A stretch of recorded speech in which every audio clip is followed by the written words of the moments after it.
Ok, chào các bạn, trở lại với kênh của mình. Hôm nay mình sẽ hướng dẫn các bạn kênh của mình là cho các bạn nhỏ nha. Hướng dẫn các bạn làm cái món trứng này nè. Cái món trứng này cú. Khi mình bỏ thêm một chút muối vào nước này thì chỉ thêm và nhìn cho nó giống bánh trứng thôi. Mình dùng bơ cho nó. Các bạn muốn dùng tỏi á thì nó cũng rất là được á.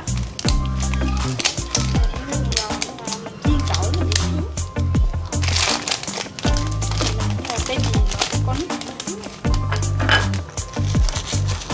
cho nước vào lên đầu tiên mình cho thêm một lần nữa.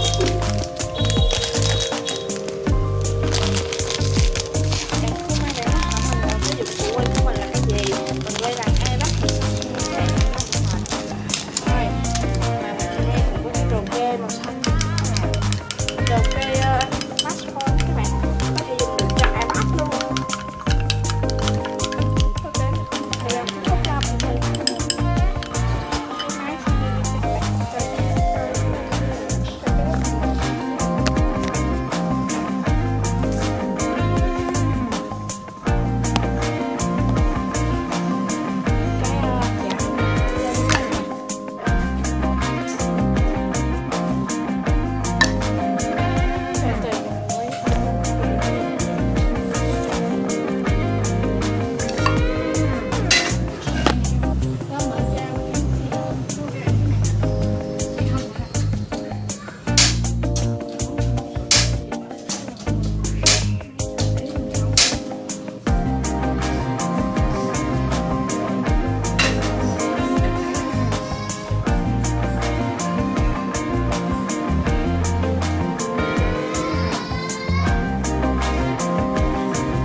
Bớt biến chảo thôi, nếu các bạn ngoài là thì giờ nó sẽ rất là thơm các bạn.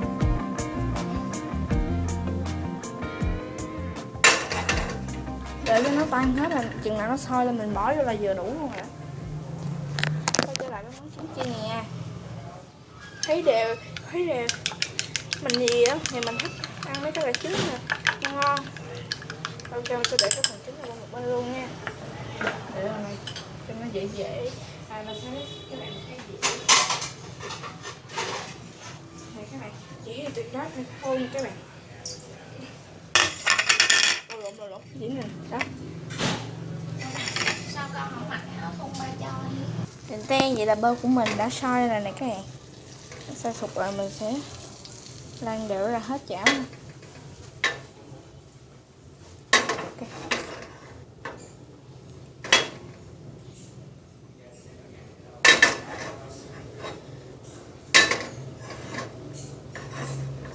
Mini game của mình thì như là ít bạn tham gia, hình như không phải. Ok, khi mình lan giờ tăng lửa lên này các bạn.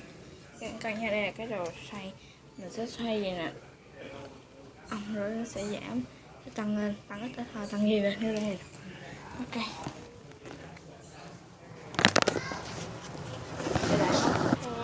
Ok, cái trứng hình như của mình cũng đã xong rồi đó các bạn.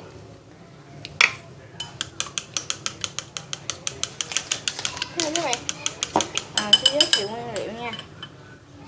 Trái bơ mình dùng bơ Trường An, margarine, bơ thực vật nha các bạn. Một loại nhỏ mình cũng đã xào ít được cái cho bên trong. Bơ này á, đó nè, bơ này thì mình dùng cũng nhiều gì á. Mình thì hay chiên trứng với làm một món đồ ăn xào, mình sẽ nêm cái món xào của mình đây cho các bạn coi. Đây này các bạn, đó, mình xào cũng hơi sợ thôi. Bữa nào mình sẽ hướng dẫn các bạn làm nha các bạn. Rồi tiếp mình sẽ trở lại món trứng nha. Ok, giờ mình sẽ cho trứng vào cái nơi mình thấy nó bốc khói này các bạn. Ok, nó bốc khói rồi nè. Hơi ráo rồi nó sẽ giảm bớt rồi các bạn. Ok, thấy là một lần nữa thì nó khác mất. Đó, nguyên khai sụp gì là cái lượng canh thời gian đúng luôn rồi đó, dũng luôn. Này mình muốn làm cho nó như một cái bánh xèo, mình sẽ ít cắt chảo.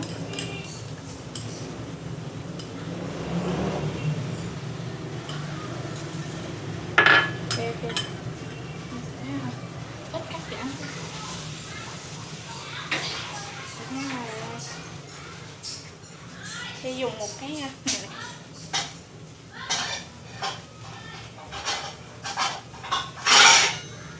Đây, mình cứ rắc vừa đủ khoảng coi chi tiêu của nó, mình sẽ dùng cái này cho nó bớt nóng nữa các bạn. Mình sẽ dặn lửa lại trong cái thời gian mà để nó chín. Vì để mình giải thích hiện tượng này luôn nha. Vì cái hiện tượng khí nóng á, thì cái hiện tượng khí nóng nó sẽ cho lên hơi lên cái nắp, rồi cái nắp sẽ kéo xuống dưới. Mình sẽ coi lại nó đầy chưa, cũng để khoảng 10 phút là ok nha các bạn. Thì nó dần dần nóng lại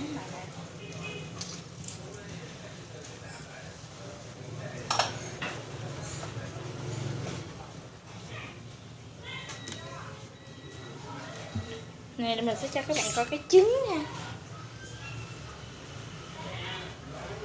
Để tránh mà đây là cái trứng của mình nè, nhưng mà nó chưa có chín.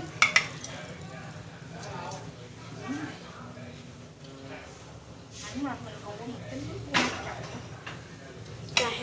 Rồi, nước còn nữa nha các bạn. Khi nó chín rồi các bạn có thể để trong chảo khoảng là 20 giây. Rồi nó ra món em không có nhiều bài mình thì là nhỏ sớm cái nhà mình chuẩn bị nên là mình hay chụp chân cà lên đó vì bọn chúng rất là thích chân cà. Mình không hiểu sao cái em nhỏ nó nữa kỳ đảo hết các bạn. Đánh bơm cũng đảo thì cũng sẽ tránh đi cái hiện tượng mà làm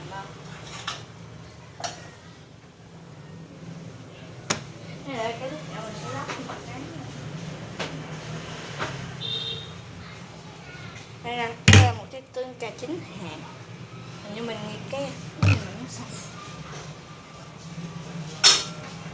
Ok.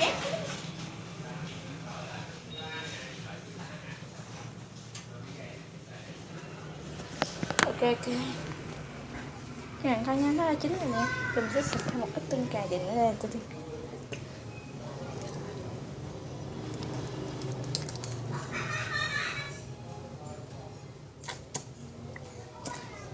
Mình sẽ xịt mặt kìa cho đẹp ha. Ok, bạn lắp lại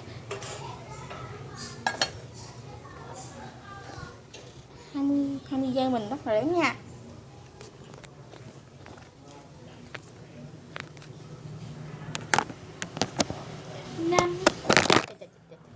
Chết xin lỗi các bạn nha, rồi chứ nó cũng chín rồi đó, mình sẽ lấy nha.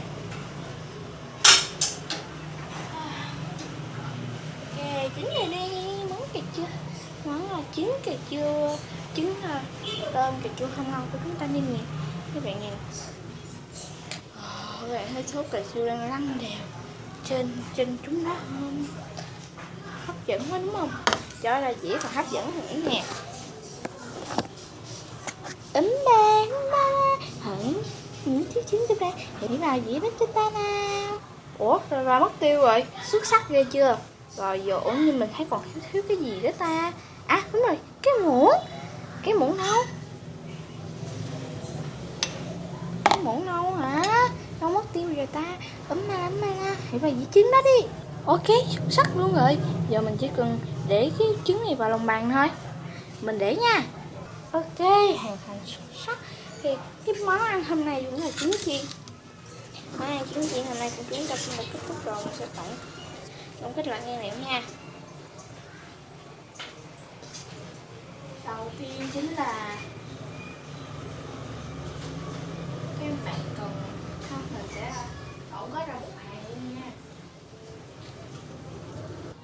Ok, nguyên liệu này đủ hết rồi, giờ mình chỉ cần dọn xuống bếp và rửa sạch đó thôi các bạn nha. Để các bạn thấy món ăn này ngon và quá hấp dẫn, hãy tự làm ở nhà nào. Rồi nhớ like, share, subscribe kênh của mình nữa đó nha.